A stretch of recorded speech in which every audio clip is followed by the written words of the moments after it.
की भारतीय जनता पार्टी सरकार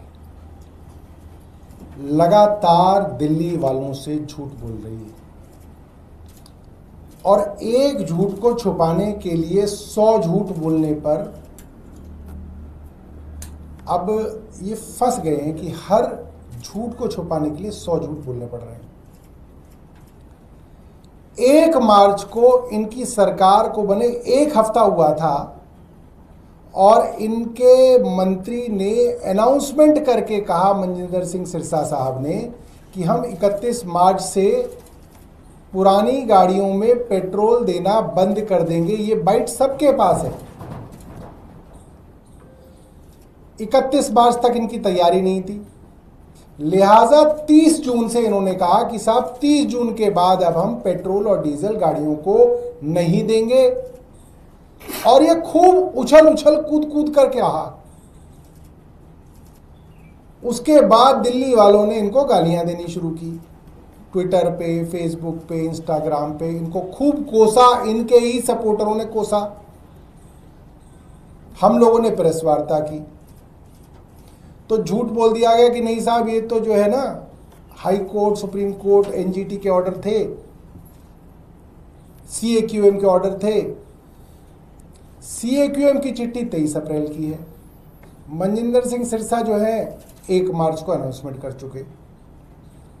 अब जो लीपापोती कर रही थी भारतीय जनता पार्टी सरकार, उसमें फिर फंस गए।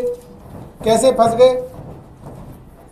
सीएक्यूएम को चिट्ठी लिखी, उसमें एक बात कही और दिल्ली वालों को जो बात कही वो दूसरी बात कही।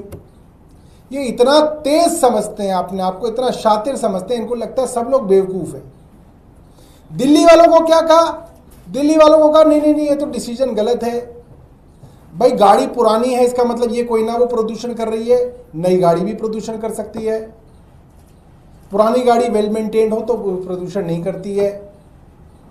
एलजी साहब एक अलग चिट्ठी लिख रहे हैं कि नहीं, एक पुरानी गाड़ी से एक इमोशनल कनेक्ट होता है।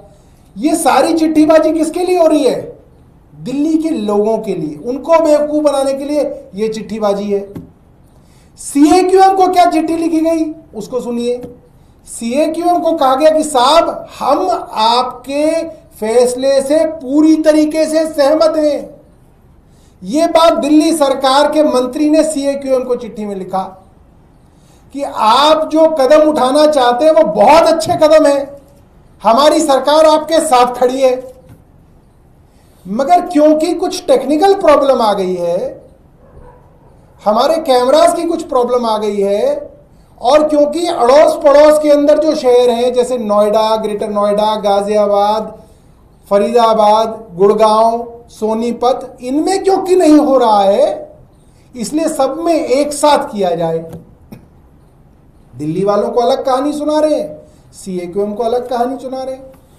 और सीएक्यूएम ने कल रात को चिट्ठी का जवाब दे दिया। उन्होंने कहा बहुत अच्छी बात है, 1 नवंबर से जैसा दिल्ली सरकार ने सीएक्यूएम को कहा वैसा सीएक्यूएम ने मान लिया। और उन्होंने कहा बहुत अच्छी बात है, 1 नवंबर से तुम्हारे साथ 5 और शहरों की गाड़ी जब्त करी जाएगी। तो खुद तो डूबे, 5 शहर और डुबो लिए ना अपने साथ। अब तक तो 62 लाख गाड़ियों को कबाड़ में भेजने की बात हो रही थी कि भाई 62 लाख गाड़ियां कबाड़ में जाएंगी। दिल्ली वाले ही हाय हाय कर रहे थे। अब गुड़गांव वाले, नोएडा वाले, ग्रेटर नोएडा वाले, गाजियाबाद वाले, फरीदाबाद वाले, सोनीपत तक को नहीं छोड़ा इन्होंने। ये दुनिया की इकलौती ऐसी फुलेरा पंचायत है जिन्होंने सिर्फ अपने राज्य को नहीं, आसपास के राज्य को भी लेकर डूब। भाई मेरे ऐसे समझदार लोग कहीं नहीं देखे। पहले तो 62 लाख गाड़ियां कबाड़ी में जा रही थी, अब 2 करोड़ गाड़ियां कबाड़ में जाएंगी। क्यों? क्योंकि इतने समझदार मंत्री और इतनी समझदार सरकार दिल्ली में बैठी है। और इन्होंने एक और ऐसा काम किया जिसकी वजह से सुप्रीम कोर्ट में भी मुंह की खाएंगे। क्यों? भाई आप जो ये बयानबाजी मीडिया में करते हो वो कोई ना आपका औपचारिक स्टैंड है, आपका ऑफिशियल स्टैंड तो वो है जो आपने सीएक्यूएम को लिखा, उसी पे जाओगे ना सुप्रीम कोर्ट में आप। सीएक्यूएम को आपने क्या लिखा? मनजिंदर सिंह सिरसा जी ने अपने हाथ से लिख के साइन किया है, सरकार की तरफ से चिट्ठी गई है।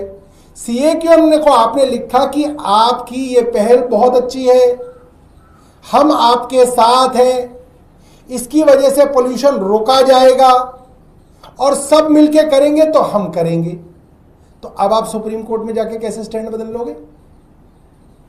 आप तो फंस गए और आपने अपने साथ 2 करोड़ परिवारों को फंसा दिया। सिर्फ और सिर्फ मूर्खतापूर्ण काम ये सरकार रोज कर रही है। मैं ऐसे ही नहीं कहता कि फुलेरा की पंचायत चला रहे हैं, ये पंचायत से भी गए गुजरे हैं अभी लोग। इन्हें पता ही नहीं है क्या करना है, कैसे करना है, कहीं कुछ लिखते हैं, कहीं कुछ लिखते हैं। अरे ऐसे सरकार चलती है, आप कैसे स्टैंड बदलोगे? मेरा भारतीय जनता पार्टी की मुख्यमंत्री जी से सवाल है, क्या सुप्रीम कोर्ट बेवकूफ बैठा है? सीओक्यूएम में आप कुछ लिखोगे, जनता को आप कुछ बताओगे, सुप्रीम कोर्ट में आप तीसरी बात बताओगे? ऐसे कोई ना चलता। ये सीधा सीधा कार मैन्युफैक्चरर्स, ऑटोमोबाइल मैन्युफैक्चरर्स के साथ साठगांठ है। अब ये खबर क्यों दी गई और क्यों इसके ऊपर इतनी बयानबाजी की जा रही है? ताकि जो बेचारा दिल्ली का आदमी है, नोएडा का आदमी है, गाजियाबाद का आदमी है, उसको अभी से डर लग जाए कि अच्छा नवंबर के बाद तो मेरी गाड़ी नहीं चलेगी, चलो गाड़ी खरीद लें। आपने उसके सर पे तलवार लटका दी, 2 करोड़ परिवारों के सर पे आपने तलवार लटका दी, सब पे प्रेशर बना दिया आपने कि भाई अब गाड़ी खरीदो, नई गाड़ी खरीदो, क्योंकि 1 नवंबर के बाद तो पेट्रोल भी नहीं मिलेगा। अभी तक तो ये था कि दिल्ली में नहीं तो चलो नोएडा से भरवा लेंगे पेट्रोल, नोएडा नहीं से तो गाजियाबाद से भरवा लेंगे, कोई फरीदाबाद से भरवा लेता, कोई गुड़गांव से भरवा लेता। अब तो आपने सबको लेके डूब गए, अब तो पेट्रोल भी नहीं मिलेगा किसी को। ये सीधा सीधा अरबों रुपए का फायदा बड़े बड़े कार मैन्युफैक्चरर्स को कराया जा रहा है और भारतीय जनता पार्टी की सीधी साठगांठ इन कार मैन्युफैक्चरर्स के सामने आ गई है। और अब सुप्रीम कोर्ट से भी कुछ नहीं मिलेगा। कोई भारतीय जनता पार्टी का बड़ा वकील हो, आ जाए मैदान में और मुझे बता दे कि भाई तुमने सीओक्यूएम के अंदर जो स्टैंड लिया है उसको कैसे बदल दोगे सुप्रीम कोर्ट के अंदर 1 हफ्ते के अंदर। अब सिर्फ एक तरीका है, केंद्र सरकार को सुप्रीम कोर्ट के फैसले को पलटने के लिए अध्यादेश लाना पड़ेगा। जैसे दिल्ली सरकार को सर्विसेज के मामले में जब शक्तियां दी गई सुप्रीम कोर्ट द्वारा, आपने अध्यादेश लाके सुप्रीम कोर्ट का फैसला पलट दिया। जैसे सुप्रीम कोर्ट ने चीफ इलेक्शन कमिश्नर को बनाने का एक तरीका बताया, आपको पसंद नहीं आया, आपने अध्यादेश लाके सुप्रीम कोर्ट का फैसला पलट दिया। उसी तरीके से अब दिल्ली और 5 अलग अलग शहरों के लोगों के लिए आपको अध्यादेश लाने की जरूरत है। इसके अलावा और कोई तरीका नहीं बचा है।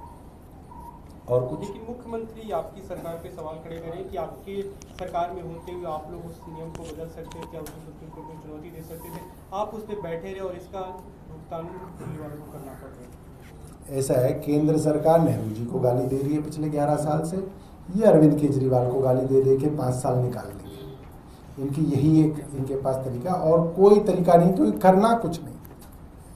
सर, पवन खेड़ा है कांग्रेस के नेता, उन्होंने एक ट्वीट किया है और ये सवाल पूछा है कि धामी जी जल महल बना रहे हैं, और ये जवाब दे रहा है अरविंद केजरीवाल के शीश महल को। और जनता धामी जी से पूछेगी करोड़ों रुपए का जो ऑल वेदर ये बना रहे हैं स्विमिंग पूल, उत्तराखंड की जनता हिसाब में।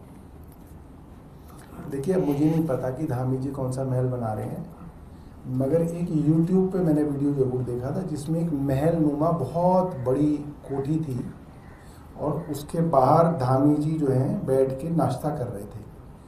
वो घर काफ़ी बड़ा है, मुझे नहीं पता कि वो सरकारी घर है या प्राइवेट घर है, मगर हम आप बहुत दूर क्यों जाएं, हमारे तो यहाँ पे प्रधानमंत्री निवास ही बहुत आलीशान बन रहा है, उसके बारे में कोई खबर बाहर नहीं आ रही। सर, बसंत कुंज में जय हिंद कैंप है, वहाँ पर लोग ये आरोप लगा रहे हैं कि उनकी बिजली काट दी गई कल सुबह से और बिजली नहीं है, उनको बताया भी नहीं गया, उन्हें आशंका है कि उनकी जुतियाँ तोड़ दी जाएंगी। देखिए, ये मामला किसी एक कैंप का नहीं है। वजीरपुर के पास जहाँ पे हम कई बार जा चुके हैं, संजय सिंह जी भी गए हमारे साथ, वहाँ पे उन झुग्गियों को जिनको कोर्ट से स्टे मिल गया है कि आप इन झुग्गियों के ऊपर एक्शन नहीं ले सकते, उन झुग्गियों का पानी और बिजली काट दी गई है। ये कई बार जो है YouTube चैनल्स पे भी ये बात आई है। एक चैनल है शरद शर्मा ऑन ग्राउंड, उसके अंदर ये बात आई, कई बार आई कि साहब अदालत ने तो उनको स्टे दे दिया है और सरकार ने बिजली और पानी काट दिया ताकि वो अपने आप छोड़ के भाग जाए। तो सरकार हर जगह कर रही है। सर, इसके अलावा एक मुद्दा और है। कल जब बुक लॉन्च के दौरान अरविंद केजरीवाल ने नोबेल पुरस्कार का जिक्र किया, तो भी दिल्ली बीजेपी के अध्यक्ष वीरेंद्र सचदेवा वो कह रहे हैं कि वो अपना मानसिक संतुलन चेक कराए। अगर भ्रष्टाचार, अनारकी और महिला की पिटाई का कोई कैटेगरी होती तो जरूर मिल जाता नोबेल पुरस्कार। देखिए, अब वीरेंद्र सचदेवा जी सरकार में हैं, सरकार चलाएं। अब जो है इन बातों से काम चलेगा नहीं, अब काम करके दिखाना पड़ेगा। जब तक अपोजिशन में थे तब तक तो काम चल गया, अब काम करें और काम पे बात करें। दिल्ली वाले अब काम का इंतजार कर रहे हैं और कुछ